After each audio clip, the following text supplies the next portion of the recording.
बिस्मिल्लाहिर्रहमानिर्रहीम। अस्सलाम वालेकुम। मैं हूं आपका ट्यूटर ज़िशान अशरफ और आप देख रहे हैं हमारा YouTube channel tutor Zeeshan online. उम्मीद है कि आप सब लोग खैरियत से होंगे। तो शुरू करते हैं आज का लेक्चर। हमारे आज के लेक्चर का टॉपिक है find shortest path from graph. आज के इस वीडियो लेक्चर के अंदर हम ग्राफ के अंदर से शॉर्टेस्ट पाथ को फाइंड आउट करेंगे, जिसके लिए हमारे पास काफी सारे एल्गोरिदम्स हैं। शॉर्टेस्ट पाथ को फाइंड आउट करने के जितने भी एल्गोरिदम्स हैं वो सारे के सारे ग्रीडी एल्गोरिदम्स कहलाते हैं। ग्रीडी एल्गोरिदम्स ग्रीडी अप्रोच को फॉलो करते हैं। ग्रीडी अप्रोच क्या है उसको हम प्रीवियस लेक्चर्स के अंदर तफसील के साथ डिस्कस कर चुके हैं। जैसा कि हमें मालूम है, ग्राफ के अंदर साइकिल्स होते हैं। साइकिल या लूप की वजह से ग्राफ के अंदर एक नोड से दूसरे नोड तक पहुंचने के लिए मल्टीपल पाथ हो सकते हैं। जब हमारे पास मल्टीपल पाथ होते हैं तो उसके अंदर से हमने शॉर्टेस्ट पाथ को फाइंड आउट करना है। शॉर्टेस्ट पाथ से क्या मुराद है? Shortest path means a path between two vertices और nodes on the graph with minimum weight. Shortest path से मतलब ये है कि दो वर्टिसेस या नोड के दरमियान जो पाथ होगा वो मिनिमम वेट के साथ होगा। ग्राफ के अंदर एक नोड से दूसरे नोड तक पहुंचने के लिए मुख्तलिफ पाथ होंगे जिसके अंदर मल्टीपल एजेस होंगे और हमें यह मालूम है कि हर एज का कोई ना कोई वेट होगा। तो एक नोड से दूसरे नोड तक पहुंचने के लिए जो पाथ फॉलो होगा उसका वेट मिनिमम होना चाहिए। मिनिमम वेट के साथ ही वो पाथ शॉर्टेस्ट पाथ कहलाएगा। ग्राफ के अंदर से शॉर्टेस्ट पाथ को फाइंड आउट करने के काफी सारे एल्गोरिदम्स हैं। Several algorithms are available to find shortest path. ये मुख्तलिफ एल्गोरिदम्स हैं। Number 1 Dijkstra algorithm, number 2 Bellman Ford algorithm, number 3 Floyd Warshall algorithm and number 4 Johnson's algorithm, number 5 Viterbi algorithm. ये 5 मुख्तलिफ एल्गोरिदम्स हैं जो ग्राफ के अंदर से शॉर्टेस्ट पाथ को फाइंड आउट करते हैं। इसमें से डाइक्स्ट्रा एल्गोरिदम और बेलमन-फोर्ड एल्गोरिदम, ये दो एल्गोरिदम ये सिंगल सोर्स के लिए शॉर्टेस्ट पाथ को फाइंड आउट करते हैं, जबकि बाकी के जो 3 एल्गोरिदम्स हैं ये तमाम नोड्स के लिए या मल्टीपल सोर्स के लिए शॉर्टेस्ट पाथ को फाइंड आउट करते हैं। डाटा स्ट्रक्चर एंड एल्गोरिदम के अंदर हम सिर्फ और सिर्फ 2 एल्गोरिदम, जो डाइक्स्ट्रा एल्गोरिदम है और बेलमन-फोर्ड एल्गोरिदम है, सिर्फ इसी को डिस्कस करेंगे। बाकी 3 एल्गोरिदम्स को इस कोर्स के अंदर हम डिस्कस नहीं करेंगे। आज के इस वीडियो लेक्चर के अंदर हम डाइक्स्ट्रा एल्गोरिदम के ऊपर तफसील के साथ बात करते हैं। डाइक्स्ट्रा एल्गोरिदम, सबसे पहले मैं आपको डाइक्स्ट्रा एल्गोरिदम के मुतालिक बताऊंगा कि डाइक्स्ट्रा एल्गोरिदम किस तरह का एल्गोरिदम है, इसकी वर्किंग किस तरह से होती है, इसके एल्गोरिदम को स्टेप बाय स्टेप एक्सप्लेन करूंगा और लास्ट के ऊपर एक छोटी सी प्रैक्टिकल एग्जांपल के साथ ग्राफ के ऊपर डाइक्स्ट्रा एल्गोरिदम को अप्लाई करूंगा, जिसके नतीजे में हम सोर्स से डेस्टिनेशन तक का शॉर्टेस्ट पाथ मालूम करेंगे। तो बात करते हैं सबसे पहले डाइक्स्ट्रा एल्गोरिदम के ऊपर। Dijkstra algorithm follows greedy approach. Dijkstra algorithm भी ग्रीडी अप्रोच को फॉलो करता है। Dijkstra algorithm is used to find out the shortest path from single source to destination. Dijkstra algorithm graph के अंदर से एक सिंगल सोर्स से डेस्टिनेशन तक का जो शॉर्टेस्ट पाथ है उसको फाइंड आउट करने के लिए यूज होता है। इट मींस कि इसके अंदर एक ही सोर्स होगा। इस एल्गोरिदम की हिस्ट्री क्या है? The algorithm was introduced in 1956 by Dutch computer scientist Edgar W. Dijkstra। इस एल्गोरिदम को 1956 के अंदर Dutch computer scientist E.W. Dijkstra ने इंट्रोड्यूस करवाया था। डाइक्स्ट्रा के नाम के ऊपर ही इस एल्गोरिदम का नाम रखा गया। इस एल्गोरिदम की मल्टीपल एप्लीकेशंस हैं। A widely used application of Dijkstra algorithm is network routing protocol such as OSPF and ISIS। Dijkstra algorithm की काफी सारी एप्लीकेशंस हैं। सबसे ज्यादा नेटवर्किंग के अंदर, राउटिंग प्रोटोकॉल्स के अंदर डाइक्स्ट्रा एल्गोरिदम यूज होता है। राउटिंग प्रोटोकॉल्स जैसा कि OSPF है, ओपन शॉर्टेस्ट पाथ फर्स्ट, और ISIS intermediate system to intermediate system, ये डाइक्स्ट्रा एल्गोरिदम को यूज करते हैं शॉर्टेस्ट पाथ को फाइंड आउट करने के लिए नेटवर्क के ऊपर। अब बात करते हैं कि डाइक्स्ट्रा एल्गोरिदम की वर्किंग किस तरह से है। How Dijkstra algorithm works. Dijkstra algorithm किस तरह से वर्क करता है? Its working is similar to Prim's algorithm. इसकी वर्किंग प्रिम्स एल्गोरिदम से मिलती जुलती है। जिस तरह हमने प्रिम्स एल्गोरिदम को यूज किया था to find out the minimum spanning tree, Dijkstra algorithm की वर्किंग भी प्रीम्स एल्गोरिदम से मिलती जुलती है, लेकिन ये शॉर्टेस्ट पाथ को फाइंड आउट करने के लिए यूज होता है, जो मिनिमम स्पैनिंग ट्री से थोड़ा सा मुख्तलिफ है। It start working from any node, select a node as source. Dijkstra algorithm के अंदर भी इसकी वर्किंग किसी भी नोड से स्टार्ट हो सकती है, जिसको हम सिलेक्ट करेंगे as a source. Source node को सिलेक्ट करने के बाद create an empty set name shortest path tree set that keeps track of vertices. इसके अंदर एक एम्प्टी सेट को क्रिएट करेंगे जिसके अंदर तमाम वर्टिसेस को ऐड करेंगे, जिनको हम वन बाय वन करके ऐड करते जाएंगे। इसकी वर्किंग दो मुख्तलिफ अंदाज के साथ हो सकती है। एक ये कि आप एम्प्टी सेट ले लें, उसके अंदर वर्टिसेस को वन बाय वन करके ऐड करते जाएं, जबकि प्रायोरिटी क्यू के साथ भी इसकी वर्किंग हो सकती है कि प्रायोरिटी क्यू के अंदर तमाम वर्टिसेस को ऐड कर दें और उसमें से वन बाय वन करके रिमूव करते जाएं। Assign infinite distance value to all vertices and assign 0 to source vertex. सारे के सारे वर्टिसेस को इनफाइनाइट डिस्टेंस एलोकेट कर देंगे, क्योंकि हमें उनका पता नहीं है कि उनका डिस्टेंस क्या है, लेकिन जो सोर्स वर्टिस होगा उसको हम 0 असाइन करेंगे, जहां से हमारी वर्किंग स्टार्ट होगी। उसके बाद pick a vertex u which is not in the set and has minimum distance value while tree set does not include all vertices। Vertices के अंदर से उस वर्टिस को सिलेक्ट करना है जिसका वेट सबसे कम है और वो वर्टिस सेट के अंदर मौजूद नहीं है। उसकी वैल्यू को चेक करना है और चेक करने के बाद उसको हम सेट के अंदर ऐड करते जाएंगे और उसके डिस्टेंस को प्रीवियस वर्टिसेस के डिस्टेंस के साथ ऐड करते जाएंगे, और ये सिलसिला उतनी देर तक चलता रहेगा जब तक के तमाम वर्टिसेस सेट के अंदर शामिल हो जाएं या क्यू के अंदर से रिमूव हो जाएं। उसके बाद add vertices u in set and update distance value of all adjacent vertices of u के जितने भी एडजेसेंट वर्टिस होंगे उसके साथ उसकी वैल्यू को अपडेट कर देंगे और उस वर्टिस को सेट के अंदर ऐड कर देंगे। इस तरह से हम सिंगल सोर्स से तमाम वर्टिसेस तक डिस्टेंस को कैलकुलेट कर लेंगे और अल्टीमेटली जो हमारा डेस्टिनेशन होगा उस तक जो हमारा पाथ बनेगा वो मिनिमम वेट के साथ होगा, जो कि शॉर्टेस्ट पाथ कहलाएगा। अब मैं इसके एल्गोरिदम को आपके सामने एक्सप्लेन करता हूं। ये डाइक्स्ट्रा का एल्गोरिदम है।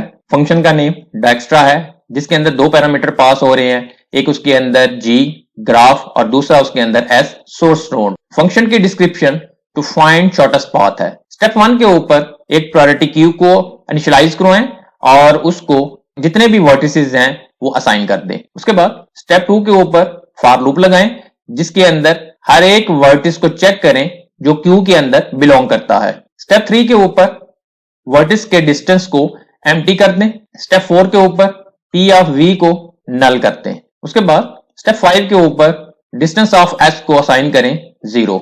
उसके बाद स्टेप 6 के ऊपर while लूप लगाएं, जिसके अंदर स्टेप 7 से 11 तक रिपीट होंगे जब तक कि क्यू एम्प्टी नहीं हो जाती। स्टेप 7 के ऊपर u को असाइन करें, क्यू के अंदर से एक्सट्रैक्ट करें मिनिमम वेट वाले वर्टिस को और उसको u को असाइन कर दें। स्टेप 8 के ऊपर फॉर लूप लगाया, जिसके अंदर for each v belong to adjacency of u।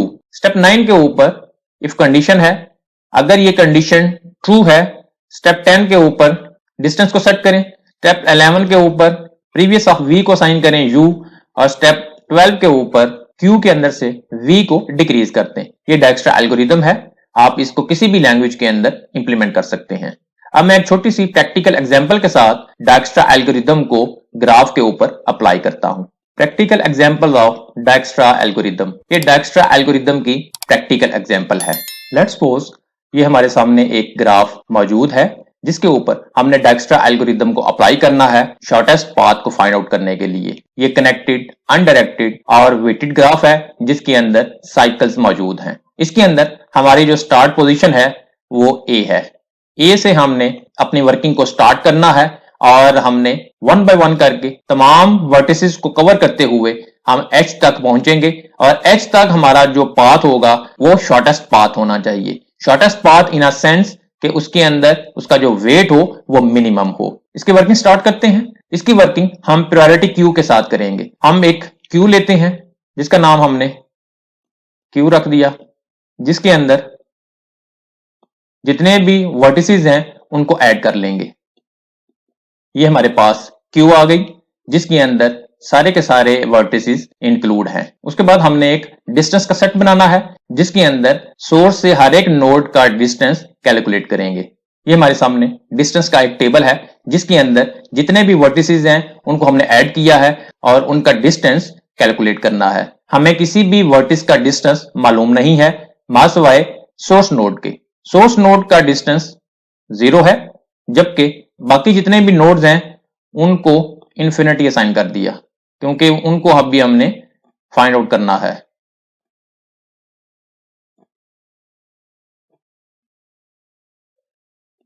हमारी वर्किंग ए नोड से स्टार्ट हुई है जिसका डिस्टेंस हमने 0 असाइन कर दिया। ए का डिस्टेंस हमें मालूम है, लिहाजा ए को क्यू के अंदर से रिमूव कर दिया। उसके बाद हम ए के जितने भी एडजेसेंट नोड्स हैं उनको चेक करेंगे। ए के दो ही एडजेसेंट नोड हैं, एक बी है और दूसरा सी है। ए से बी तक अगर हम मूव करते हैं तो उसका डिस्टेंस 5 है। बी को हमने मालूम कर लिया जिसका डिस्टेंस 5 है वाया ए। उसके बाद ए से सी तक अगर हम मूव करते हैं तो ए से सी तक का जो डिस्टेंस है वो 1 है। ये भी ए के जरिए से बी और सी दोनों के डिस्टेंस हमें मालूम हो चुके हैं, लिहाजा हम बी और सी को प्रायोरिटी क्यू के अंदर से खत्म कर देंगे। अब इसके अंदर से जो मिनिमम डिस्टेंस के साथ जो पाथ है वो ए से सी है। ए से सी तक जो हमारा पाथ है वो सिलेक्ट हो सकता है। उसके बाद हमारे जो दीगर वर्टिसेस हैं जिनके डिस्टेंस अभी हमने मालूम करने हैं वो डी, ई, एफ, जी और एच है। डी के डिस्टेंस को हम मालूम करते हैं। डी तक हम बी से भी पहुंच सकते हैं और सी से भी पहुंच सकते हैं। अगर हम डी के ऊपर बी से पहुंचते हैं तो ए से बी 5 प्लस बी से डी 3, 5 प्लस 3 8, उसका डिस्टेंस 8 बनता है। लेकिन अगर हम ए से सी और सी से डी पहुंचते हैं तो हमारा जो टोटल डिस्टेंस है ए से सी 1, सी से डी 4, तो टोटल डिस्टेंस 5 है। डी के ऊपर हम बी के थ्रू नहीं आएंगे बल्कि हम सी के थ्रू आएंगे, तो डी का जो डिस्टेंस है वो 5 है थ्रू सी, ए से सी और सी से डी। सी से डी तक हमारा जो डिस्टेंस है इसको भी हमने हाईलाइट कर दिया। डी के बाद हमारा जो नेक्स्ट वर्टिस है वो ई है। अब ई तक पहुंचने के लिए हमारे पास मल्टीपल पाथ हैं। हम ए से बी और बी से ई तक पहुंच सकते हैं। हम ए से बी, बी से डी, डी से ई, ए से सी से डी और डी से ई। हमने ये देखना है कि ई तक पहुंचने के लिए जो मिनिमम वैल्यू के साथ पाथ है वो कौन सा हो सकता है। ए से डी तक तो हमारे पास पाथ मौजूद है और डी से ई तक अगर हम मूव करते हैं 5 प्लस 2 करें तो 7 बनता है। तो ई तक पहुंचने के लिए हमारे पास जो पाथ है वो 7 है थ्रू ए, सी और डी। डी और ई दोनों को हमने क्यू के अंदर से रिमूव कर देना है और ये हमारा ई तक पहुंचने का शॉर्टेस्ट पाथ फाइंड आउट हो चुका है। उसके बाद हमारा नेक्स्ट वर्टिस एफ है। एफ तक पहुंचने के लिए भी हमारे पास मल्टीपल पाथ हैं। हम ए से बी, बी से डी और डी से एफ तक पहुंच सकते हैं, जबकि हमारे पास जो शॉर्टेस्ट पाथ है हम उसी को प्रायोरिटी देंगे और वो ए से सी, सी से डी और डी से एफ हो सकता है। अगर किसी भी नोड से हमारा शॉर्टेस्ट पाथ पहले वाले नोड से कम निकलेगा तो हम प्रीवियस नोड्स के पाथ को भी अपडेट कर सकते हैं। एफ तक पहुंचने के लिए अगर हम दूसरे पाथ को फॉलो करें तो उसका वेट ज्यादा बनता है। हम ए से सी, सी से डी और डी से एफ मूव करते हैं। 1 प्लस 4 5 और 5 प्लस 7 12। एफ का हमने पाथ फाइंड आउट किया जो कि 12 है और ये ए से सी, सी से डी ये निकलता है।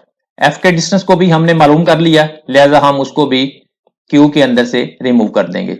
एफ को भी हम हाईलाइट कर देते हैं। उसके बाद हमारा जो नेक्स्ट वर्टिस है वो जी है। जी तक पहुंचने के लिए हमारे पास मल्टीपल पाथ मौजूद हैं। ए से बी, बी से ई, बी से डी, डी से एफ, एफ से जी। लेकिन अगर हम अपने प्रीवियस शॉर्टेस्ट पाथ की बात करें तो वो ए से सी, सी से डी, डी से एफ था। एफ से आगे जी तक पहुंचने का हमारे पास जो पाथ है उसको अगर हम उसके अंदर ऐड करें तो वो 20 बनता है। जबकि अगर हम जी के ऊपर ई के थ्रू आए, ई तक पहुंचने का हमारा जो पाथ था वो 7 था, उसके अंदर 5 ऐड करें तो वो 12 निकलता है। तो हम जी के ऊपर ई के थ्रू मूव करेंगे जिसका पाथ 12 है, जो ए से सी, सी से डी, डी से ई। जी को भी हमने प्रायोरिटी क्यू के अंदर से रिमूव कर दिया। उसके बाद हमारा जो लास्ट पॉइंट है वो एच है। एच के ऊपर भी हम मल्टीपल पाथ को फॉलो करते हुए पहुंच सकते हैं, लेकिन हमारे पास जो शॉर्टेस्ट पाथ है वो ए से बी, बी से डी, डी से ई से जी और जी से एच। किसी और पाथ को फॉलो करें तो उसका वेट ज्यादा हो सकता है, लिहाजा हम प्रीवियस बेस्ट पाथ को यूज करते हुए जी से एच तक मूव करेंगे। जी तक हमारे पास 12 था, जबकि उसके अंदर 3 और ऐड करें वो हमारे पास 15 आ जाता है। और ये ए से सी, सी से डी, डी से ई और ई से जी और जी से एच, इसका डिस्टेंस 15 निकलता है। एच को भी हमने प्रायोरिटी क्यू के अंदर से रिमूव कर दिया। अब हमारे पास कोई भी ऐसा नोड नहीं है जिसका डिस्टेंस हमने मालूम नहीं कर लिया, और अगर हमारा डेस्टिनेशन एच है तो एच तक पहुंचने के लिए हमारा जो शॉर्टेस्ट पाथ फाइंड आउट हुआ है वो 15 है,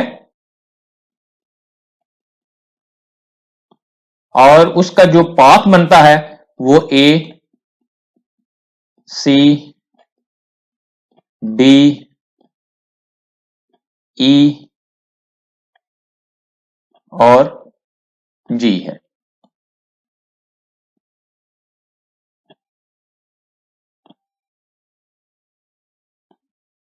एच तक पहुंचने का शॉर्टेस्ट पाथ है। इस पाथ के अलावा अगर आप कोई भी पाथ को फॉलो करेंगे तो उसका डिस्टेंस अगर 15 से ज्यादा है तो वो शॉर्टेस्ट पाथ नहीं है, और अगर कोई पाथ 15 से कम डिस्टेंस देता है तो वो इससे भी बेस्ट पाथ हो सकता है। हमने दरमियान में जितने भी नोड थे उनके पाथ को कैलकुलेट किया और उनको प्रीवियस बेस्ट पाथ के अंदर ऐड करते गए, और अल्टीमेटली हम अपने डेस्टिनेशन तक शॉर्टेस्ट पाथ के साथ पहुंच गए। और जी के बाद अल्टीमेटली एच, जिसके ऊपर हम इस पाथ को फॉलो करते हुए शॉर्टेस्ट पाथ के साथ पहुंचे हैं। ये था डायक्स्ट्रा एल्गोरिथम और उसकी प्रैक्टिकल इंप्लीमेंटेशन। उम्मीद है आपको समझ आ गई होगी। अगर आपका कोई क्वेश्चन हो तो कमेंट सेक्शन के अंदर पूछ सकते हैं। वीडियो को लाइक और शेयर जरूर करें, हो सकता है आपके शेयर करने से किसी दूसरे का फायदा हो जाए। कमेंट सेक्शन के अंदर अपनी राय का इजहार करें, और अगर अभी तक आपने हमारे चैनल को सब्सक्राइब नहीं किया तो सब्सक्राइब के बटन के ऊपर क्लिक करके साथ घंटी के निशान को दबा दें, ताकि हमारे आने वाली हर वीडियो का आपको फौरन पता चल सके। अपना बहुत सारा ख्याल रखिएगा। अल्लाह हाफिज।